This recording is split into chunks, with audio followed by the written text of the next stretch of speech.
What's going on, guys? Welcome back to my channel and welcome to a video that I didn't think I'd be doing 6 months into the league season, but here we are. Maurizio Sarri. Now, he had a great start to the season. We went unbeaten from the first game of the league season to November when we lost to Spurs, and ever since then it's been a little bit inconsistent. I think players have struggled to understand the system. I think Sarri's in-game management has come into question, and no manager is perfect, and managers are all going to make mistakes, but fans are starting to turn on Sarri, and some fans are now calling for Sarri to go and for Sarri to be sacked. And me personally, I don't agree with it. I've been saying from the start of the season I think Maurizio Sarri needs at least a season to fully understand this team, but I feel like I need to go into it a little bit deeper, so here's a couple of reasons why I think Maurizio Sarri shouldn't be sacked. First off, Maurizio Sarri hasn't had a lot of time with his team. His name was linked with Chelsea from about the early months of 2018, and it only started becoming serious around the FA Cup final because it was around the last couple games of the season. Everyone knew Conte was going to go. But due to a lot of different issues like his PR troubles, due to issues at Napoli, Conte's situation with the board and whether he'd be sacked or not, his contract that he still had running with Napoli, and whether Jorginho would follow him as well, Conte still reported to training on July the 1st, still following his contract, and then got sacked a couple days later with Maurizio Sarri coming in. Now what this meant is that Sarri was brought into a Chelsea side with barely any time to train with the first team. Sarri had 6 weeks from then to the start of the season, and in those 6 weeks half the team was already gone at the World Cup, and as soon as they were done the World Cup they'd have a vacation as well. So all in all, Maurizio Sarri had about a week with his full squad before the season started. Now, you look at this as well, with the transfer window closing at the start of the season for us and not for the rest of the month for the rest of Europe. And it was obvious that he didn't have enough time to judge his full team and to make replacements where necessary. And people are going to look at the unbeaten run and say, but we were doing well then. But looking at the unbeaten run, it looked like an instant response to the more attacking brand of football that we were playing. But as soon as teams started to figure out how to play against us, the players started to get exposed because we seem to be very predictable, and that's what I'm going to go into in my next point.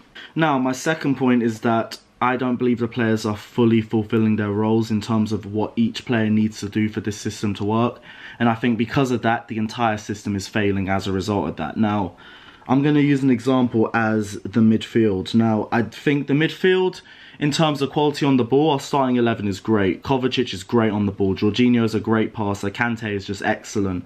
But our one issue is that overall in the midfield there isn't enough of a goal threat. Now, when it comes down to that goal threat, only Loftus-Cheek and Kante to an extent seem to be the players that will actually take shots. Loftus-Cheek really looks for it and always go beyond the striker and try to make runs and always put himself in a position to shoot. Kante will take a shot, but it's more or less if there isn't any other option. Ross Barkley, to be fair, he does go for the shot mostly, but it either goes straight for shed upper or it's getting blocked. No offense to Ross Barkley, but his finishing has not been great for us.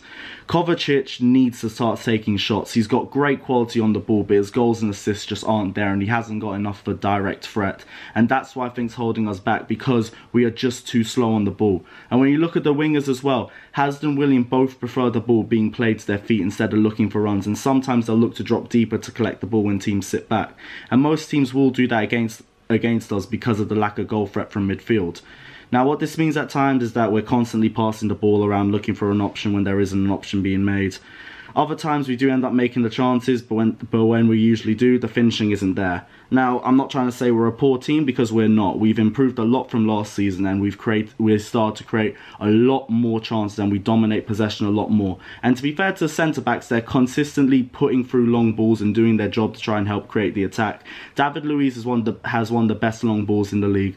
Rudiger is improving. His long balls are good, but they could do with improvement, and that will take time.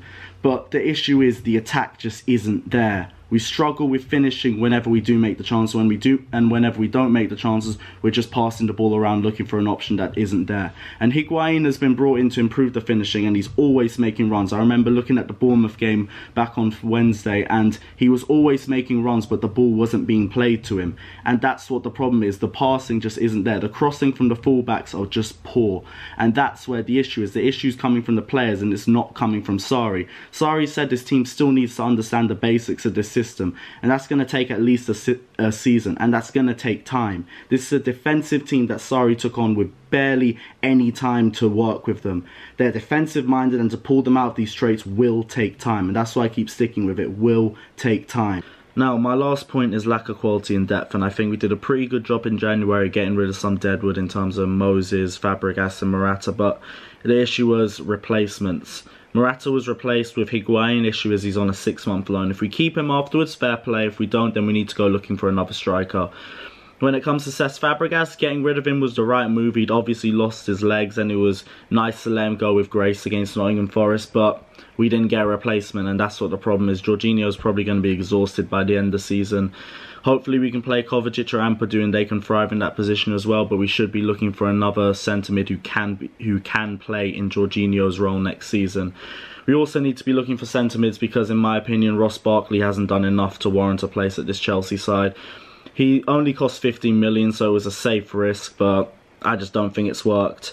Looking at other areas, I think we could do with another winger as well to replace Pedro and or Willian, because they're the two oldest wingers in the Premier League, and whatever level they're at right now, they ain't going to be at that level for much longer.